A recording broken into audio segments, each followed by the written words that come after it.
कांग्रेस प्रदेश प्रवक्ता दीपक बलूटिया ने राज्य सरकार पर खनन प्रेमी होने का आरोप लगाया है। लालकुआ के देवरामपुर क्षेत्र में एलिफेंट कॉरिडोर में खनन की परमिशन दिए जाने पर सवाल उठाते हुए दीपक बलूटिया ने कहा कि सरकार को बेरोजगारी, महंगाई नहीं दिखाई देती, बल्कि सरकार को ध्यान केवल खनन में दिखाई देता है, जिसका ताजा उदाहरण एलिफेंट कॉरिडोर में खनन की परमिशन देना है, जिसके लिए कई नियम और मानकों को ताक पर रखा गया है। वहीं कांग्रेस प्रदेश अध्यक्ष दीपक बलूटिया ने कहा कि यदि सरकार ने प्रतिबंधित क्षेत्र से खनन करने का काम बंद नहीं किया तो कांग्रेस हाईकोर्ट जाने के लिए बाध्य होगी। क्या सरकार ने वाइल्ड लाइफ या पीसीसीएफ ने वाइल्ड लाइफ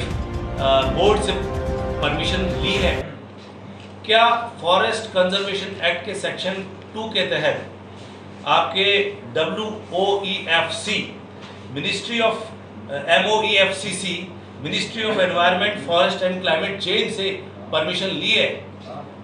पूर्व में भी आपने देखा होगा कि अप्रैल में NGT ने एक बहुत बड़ा फैसला केरल के पंपा नदी को लेके लिया, जिसमें खनन को लेके सीधे साफ तौर पे उसके असेसमेंट, माइनिंग के लिए असेसमेंट की बहुत आवश्यकता है। लेकिन सरकार ये सब जानते हुए भी आंख बंद करके बैठी है, क्योंकि सरकार को सिर्फ और सिर्फ RBM दिखता है, आपको रेता बजरी दिखता है, उत्तराखंड की और समस्याएं, और बहाना लिया जाता है कि इसमें से जो निकटस्थ गांव है उसमें जलभराव आ जाएगा। मेरा सवाल है आपके माध्यम से, शहर में पूरे घरों में पानी भर गया तो सरकार को वो नजर नहीं आ रहा, और जो जहां पर RBM दिख रहा है उसमें जलभराव का बहाना लेके सिर्फ और सिर्फ उनका जो मंशा है दुनिया के सामने स्पष्ट हो गई है कि सरल जो सरकार है ये खनन प्रेमी सरकार है। कि निश्चित तौर पे जो देवरामपुर और लालकुआ के बीच में एलिफेंट कॉरिडोर 2.4 किलोमीटर में जो जिस तरह से PCCF ने अनुमति दी है खनन की, तो उससे साफ प्रतीत होता है कि सरकार का खनन प्रेम, सरकार को जो जन मुद्दे हैं, ज्वलंत मुद्दे हैं, उसकी ओर ध्यान नहीं है, संज्ञान नहीं है, जो कि नियम विरुद्ध काम है। क्योंकि उनको RBM दिख रहा है, उनको रेता दिख रहा है, उनको बजरी दिख रहा है, उनको उत्तराखंड के बेरोजगारों की आवाज़ नहीं सुनाई दे रही, उनको महंगाई की गूंज नहीं सुनाई दे रही कि लोग त्राहिमाम हो चुके हैं, उनको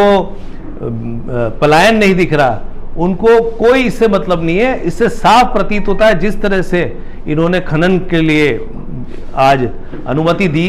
वो निश्चित तौर पे ना ही इन्होंने मिनिस्ट्री ऑफ आपका environment, forest and climate change से अनुमति ली, ना ही वाइल्ड लाइफ बोर्ड से इन्होंने कोई अनुमति ली। और इसके अलावा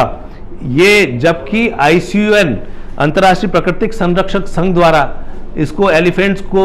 विलुप्त प्रजाति की श्रेणी में रखा गया है, और लेकिन सरकार जानबूझकर भी आज एलिफेंट जो हमारे हाथी हैं उनको वैसे ही विलुप्त श्रेणी में रखा गया है, उनको खतरा है और अस्तित्व को खतरा है। तो सरकार बजाय एलिवेटेड हाईवेज पर फोकस करने की जगह रास्ते अवरुद्ध करने में रुकी है, जिससे कि वन्य जीवन और मानव संघर्ष बढ़ेगा और प्राकृतिक व्यवस्था के लिए बहुत हानिकारक है। और सिर्फ इससे सरकार का